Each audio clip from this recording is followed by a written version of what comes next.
Imagine what the Lions are going to do to the to the Leinster team. But yeah, I mean, I think it's a very clear case of Leinster jotting down. They've got a strategy for the season. Probably also still resting the Lions, the British and Irish Lions. Yeah, because they did go on holiday. They did go on holiday a little bit later. No, they did go a little bit of holiday a little bit later and were given extended breaks. I know that. The thing is, I think also just, there's not been any domestic rugby in Ireland.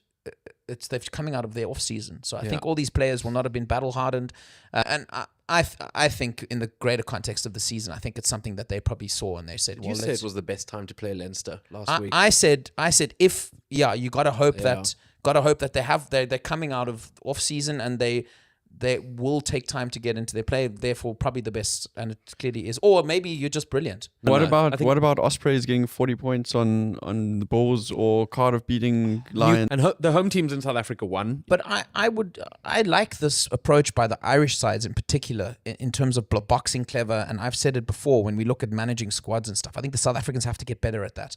And I think, I think the Sharks can go to somewhere like Glasgow and say, you know what, we're missing a lot of our Springboks. They're still with the South African team, and I think that approach is managing minutes across the season and looking at your fixtures and going, okay, well these are the where we should be getting our points. I think that's the way to go with the volume of rugby that's being played.